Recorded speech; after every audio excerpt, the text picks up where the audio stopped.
যদি প্রতি মাসে লক্ষ লক্ষ টাকা রোজগার করতে চাও মাত্র 10,000 টাকা ইনভেস্ট করে, তো তাহলে এই ভিডিওটা কিন্তু তোমার জন্য।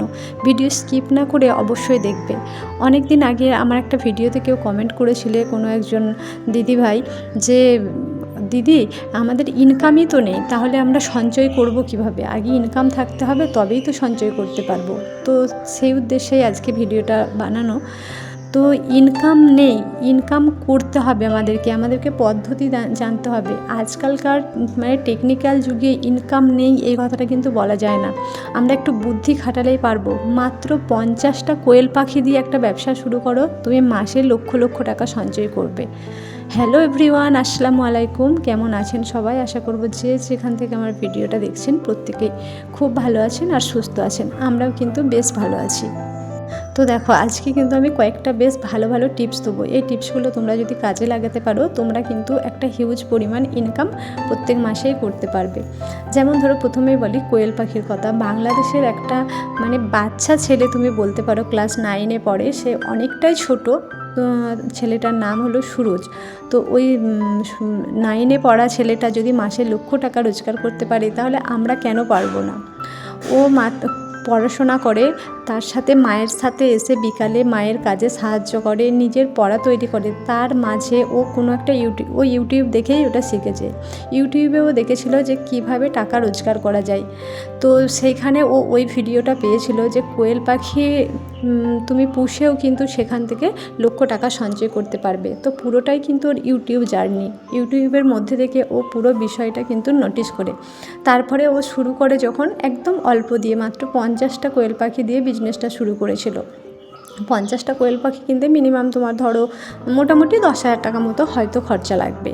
তবে ও সেই টাকাটা দিয়ে ব্যবসাটা শুরু করে আজকে কিন্তু আরও ব্যবসা বাড়িয়ে এখনও লক্ষ লক্ষ টাকা রোজগার করে। কিন্তু তুমি যখন 10,000 টাকা থেকেও শুরু করবে, তখনও তোমার কিন্তু একটা ভালো অ্যামাউন্ট ওখান থেকে আছে। শুধুমাত্র পদ্ধতিটা তোমাদেরকে এখন জেনে নিতে হবে। এখন টেকনিক্যাল যুগ, মানে যেমন ওই ছোট্ট বাচ্চা সুরজ যেভাবে ও টেকনিকটা জেনেছিল ইউটিউব থেকে, তোমরাও সার্চ করো, আরও অনেক ধরনের তথ্য পাবে, অনেক ধরনের ব্যবসা পাবে। শুধু কোয়েল পাখির ব্যবসায় যে করতে হবে তা নয়, তাছাড়াও কিন্তু বিভিন্ন ব্যবসা আছে, তোমরা দেখতে পারো। একদম কম ইনভেস্টে সেখান থেকে কিন্তু তুমি লক্ষ লক্ষ টাকা আয় করতে পারো।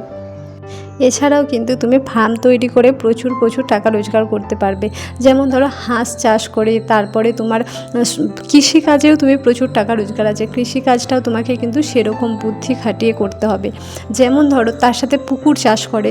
যেমন ধরো তোমার একটা বড় পুকুর আছে, তো সে বড় হোক বা ছোট, যেরকমই হোক না কেন, তোমার ধরো একটা পুকুর আছে, সেই পুকুরে তুমি মাছ চাষ করলে, কিন্তু মাছের খাবারের জন্য খাবার তো এমনি আমরা বিভিন্ন রকম খাবার কিনতে দেবো, কিন্তু অরিজিনাল সব থেকে তোমার কম মানে কোনো খরচই নেই, তুমি যে খাবার দিতে পারবে। দেখো, ওরই ওপরে দেখবে, পুকুরের উপরে কিন্তু এখন সবাই সুন্দরভাবে ফার্ম তৈরি করছে। পুকুরের উপরে তুমি সুন্দর একটা ফার্ম বানাবে, যেখানে তুমি মুরগি চাষ করলে। তো মুরগি যে চাষ করলে, মুরগির যেসব বর্জ্য পদার্থ, সেগুলো যদি তুমি এই পুকুরে দাও, পুকুর থেকে কিন্তু মাছেরা তার খাদ্যটা নিতে পারবে। শুধুমাত্র কিন্তু ওরা খাদ্যটাই নেবে, বাকি যে বর্জ্য পদার্থটা যেটা মাছেদের প্রয়োজন নয়, সেটা কিন্তু ওরা বর্জন করে দিতেও পারবে। যেমন ধরো, আমরা যখন অক্সিজেন নেওয়ার সময় কিন্তু আমাদের শরীরে কার্বন ডাই অক্সাইড, নাইট্রোজেন, এমনকি কেউ যদি স্মোক করে, সেই ধোঁয়াও কিন্তু আমাদের শরীরের মধ্যে চলে যাচ্ছে। তো চলে গেলে আমাদের শরীর কিন্তু শুধু অক্সিজেনটাকেই রেখে বাকিগুলো কিন্তু বের করে দিচ্ছে। মাছেদের ক্ষেত্রেও তাই, ওরা কিন্তু অরিজিনাল খাবারটুকু নিয়ে বাকি জিনিসটা বের করে দেবে। তাহলে দেখো, তুমি পুকুরে মাছ চাষ করলে, সেখান থেকে মুরগি চাষ করলে, তো মুরগি থেকেই কিন্তু তুমি মাছের খাদ্য পেয়ে গেলে। তারপরে দেখো, শুধুমাত্র খাদ্য দিলেই কিন্তু মাছ বড় হবে না, মাছের আরও অনেক কিছু জিনিস প্রয়োজন, যেমন অক্সিজেনের দরকার। তো এই জলের মধ্যে তুমি অক্সিজেন কিভাবে তৈরি করবে? অক্সিজেন তৈরি করতে গেলে দেখো, তোমাকে হাঁস চাষ করতে হবে।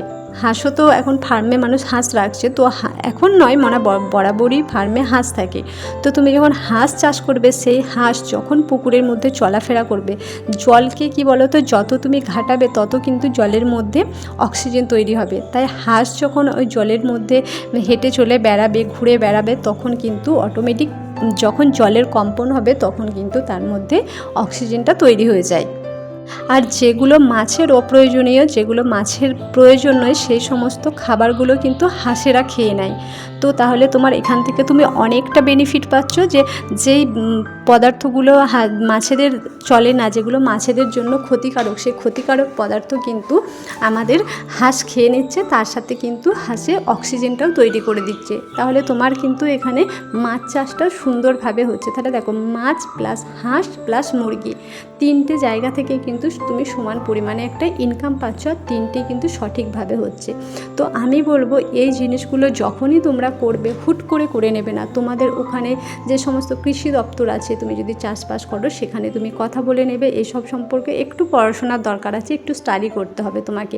এছাড়াও এখন ইউটিউবে তোমার বিভিন্ন রকমভাবে সুন্দরভাবে কিন্তু বুঝিয়ে দিচ্ছে। তোমার যখন যেই জিনিসটা প্রয়োজন, তুমি সুন্দরভাবে বুঝে নিতে হবে। শুধুমাত্র একটু পড়াশোনা করবে, এগুলো নিয়ে একটু তোমাকে কিন্তু নাড়াচাড়া করতে হবে, তবেই কিন্তু এই ব্যবসাতে নামবে। না হলে তোমার ব্যবসায় লাভের থেকে অলাভ বেশি হয়ে যাবে। না জেনে কেউ যদি হুট করে শুরু করে দাও, সেখানে কিন্তু তোমরা কোনো দিনই লাভবান হতে পারবে না। কিন্তু যদি জেনে করো, অবশ্যই হবে। এছাড়াও ধরো, যদি কেউ এইসবও কোনো কিছু না করলে, মুরগি চাষ, হাঁস চাষ, এই ফার্মগুলো আমি বাদ দিলাম, শুধুমাত্র তুমি মাছ চাষ করছো, ওই যে পুকুর আছে, পুকুরের সাইডে তুমি কলা গাছ লাগাও। কারণ কলা গাছে প্রচুর জল শোষণ করে, যেই কারণে কি বলো তো, তুমি পুকুরের পাশে কলা গাছ লাগালে সেই গাছে ফলন ভালো হয়। এছাড়াও তুমি ঝিঙে গাছ লাগাতে পারো সবজির, কারণ সেখানে ঝিঙেরও কিন্তু প্রচুর ফলন হয়। যেহেতু পুকুর পাশে আছে, তো জল শোষণটা ওরা খুব ভালোভাবে করতে পারে ওখান থেকে, যেই কারণে কিন্তু তোমার সবজি বা যা কিছুই গাছ লাগাও না কেন, চাষবাসটা করো না কেন, দেখবে পুকুরের পাশে করলে কিন্তু সেই চাষ থেকে তুমি ভালো রকম রোজগার পাবে। আর কি বলো তো, এখন সবজি টবজি যেই পরিমাণ দাম হয়েছে, সেখানে তোমার যদি এইভাবে তুমি বিক্রি করতে পারো, তোমার ঘরের সবজিটাও হলো, তোমাকে ঘরের জন্য কিনতে হলো না, প্লাস কিন্তু তুমি একটা ভালো রকম আর্নিংয়েরও জায়গা পেলে। তো এখান থেকে তুমি যদি দীর্ঘদিন করতে থাকো, তোমার লক্ষ টাকা সঞ্চয় করা কোনো ব্যাপারই নয়। তবে কি একদিনেই কিন্তু কেউ হয়ে যায় না। যেই বাংলাদেশের ওই ছোট্ট বাচ্চা ছেলেরা ঘটনা বললাম, ওর কিন্তু একদিনে হয়ে যায় না। যে কোনো ব্যবসাতে তোমাকে লেগে থাকতে হবে। আজকে শুরু করলে কালকে হয়ে গেল, তা কিন্তু নয়। যারাই সাকসেস হয়েছে, যে কোনো সফল মানুষের পেছনে দেখবে বিশাল বড় কাহিনী থাকে, তাদের কঠোর পরিশ্রম থাকে, রাত জাগা থাকে, রাতের ঘুম থাকে না তাদের, এই সব নিয়েই তারা কিন্তু সবসময় মাথার মধ্যে ঘোরাফেরা করে আর কি। এই বিষয়টা সবসময় তাদের মাথায় চলে, তবেই কিন্তু সে সেই জায়গাটাতে সাকসেস হতে পারে। এটা যে কোনো ব্যবসার ক্ষেত্রে, যা কিছুর ক্ষেত্রে কিন্তু।